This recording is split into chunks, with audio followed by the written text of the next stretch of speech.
भारत देश में हर गली में कम से कम एक मंदिर आपको शिवजी का मिल जाएगा। शिवजी के मंदिर में शिवलिंग की पूजा की जाती है और यही भगवान शिव का प्रतीक माना जाता है।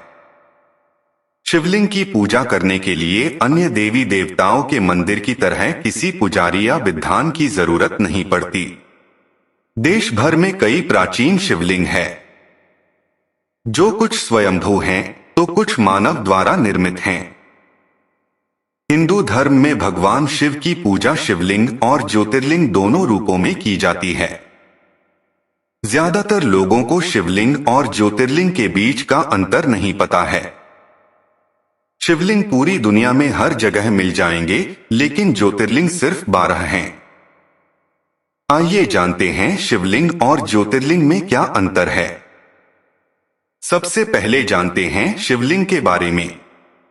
शास्त्रों में शिवलिंग का अर्थ बताया गया है अनंत, अर्थात जिसकी न तो कोई शुरुआत है और न ही अंत। शिवलिंग भगवान शिव और माता पार्वती के आदि अनादि एकल रूप है। शिवलिंग पुरुष और प्रकृति की समानता का प्रतीक है। शिवलिंग बताता है कि न केवल पुरुष और न ही स्त्री दोनों का अलग अलग इस संसार में कोई वर्चस्व नहीं है, बल्कि दोनों समान हैं। शिवलिंग मानव द्वारा स्थापित किए गए हैं। इनमें से कुछ शिवलिंग मानव द्वारा निर्मित हैं, तो कुछ स्वयंभू हैं और फिर उनको मंदिरों में स्थापित किया जाता है। अब मैं आपको बताता हूं ज्योतिर्लिंग क्या है। ज्योतिर्लिंग भगवान शिव के स्वयंभू का अवतार है। ज्योतिर्लिंग का अर्थ है भगवान शिव का ज्योति के रूप में प्रकट होना। ज्योतिर्लिंग मानव द्वारा निर्मित नहीं होते हैं, बल्कि वे स्वयंभू होते हैं और उनको सृष्टि के कल्याण और गतिमान बनाए रखने के लिए स्थापित किए गए हैं। शिवलिंग कई हो सकते हैं, लेकिन ज्योतिर्लिंग केवल 12 हैं और ये सभी भारत देश में स्थित हैं।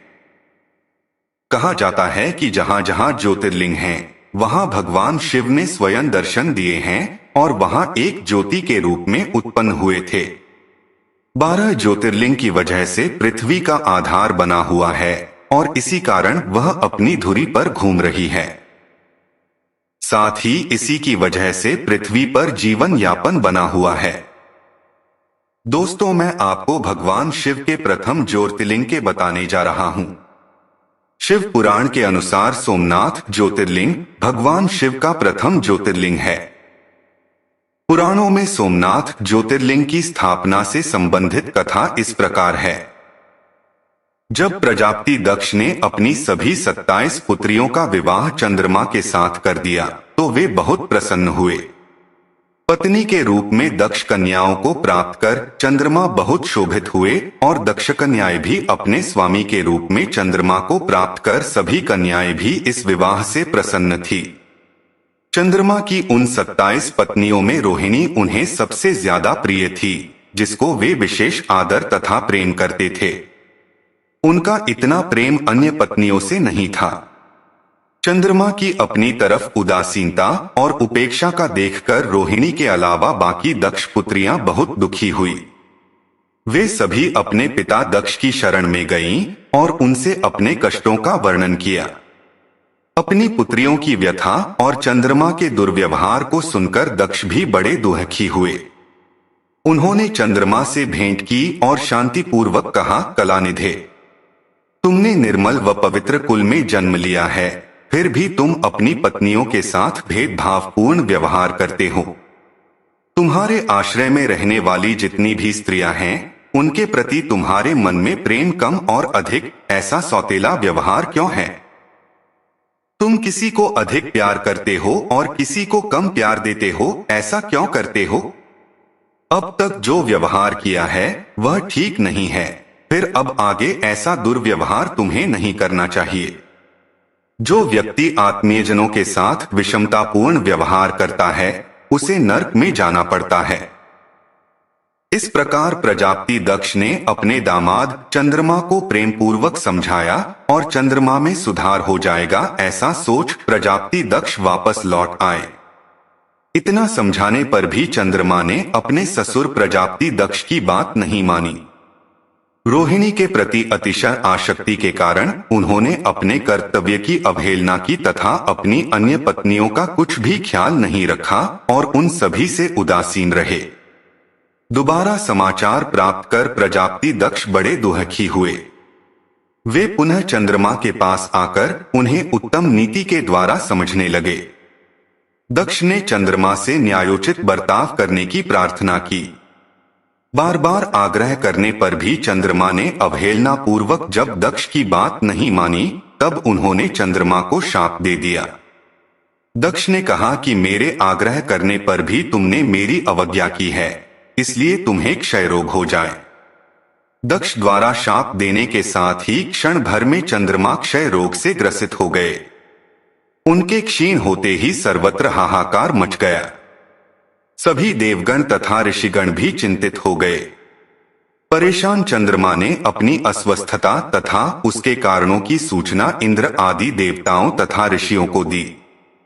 उसके बाद उनकी सहायता के लिए इंद्र आदि देवता तथा वशिष्ठ आदि ऋषिगण ब्रह्मा जी की शरण में गए। ब्रह्मा जी ने उनसे कहा कि जो घटना हो गई है उसे तो भुगतना ही है, क्योंकि दक्ष के निश्चय को पलटा नहीं जा सकता।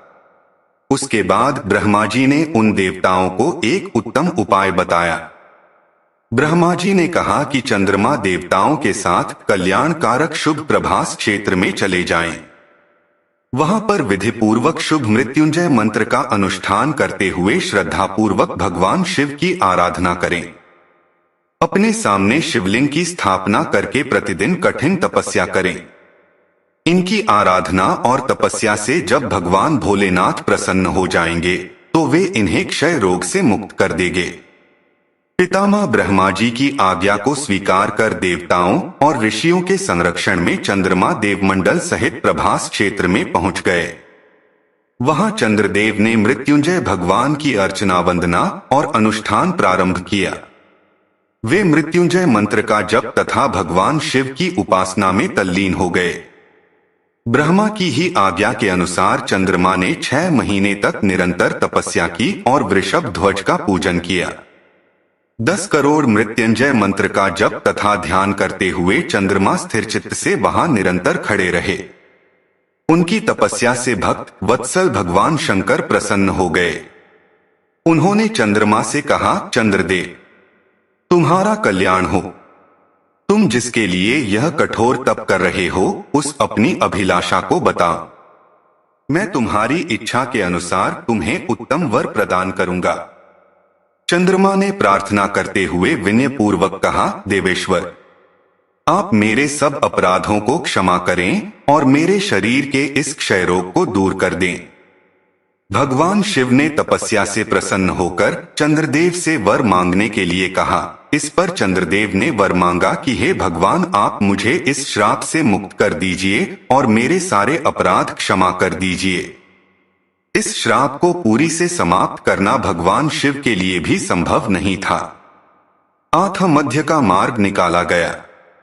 चंद्रदेव, तुम्हारी कला प्रतिदिन एक पक्ष में क्षीण हुआ करेगी, जबकि दूसरे पक्ष में प्रतिदिन वह निरंतर बढ़ती रहेगी। इस प्रकार तुम स्वस्थ और लोक सम्मान के योग्य हो जाओगे। भगवान शिव का कृपा रूपी प्रसाद प्राप्त कर चंद्रदेव बहुत प्रसन्न हुए। उन्होंने भक्ति भाव पूर्वक शंकर की स्तुति की। ऐसी स्थिति में निराकार शिव उनकी दृढ़ भक्ति को देखकर साकार लिंग रूप में प्रकट हुए और संसार में सोमनाथ ज्योतिर्लिंग के नाम से प्रसिद्ध हुए। तो आपको यह वीडियो कैसी लगी? कमेंट जरूर बताइएगा। आप सभी का धन्यवाद।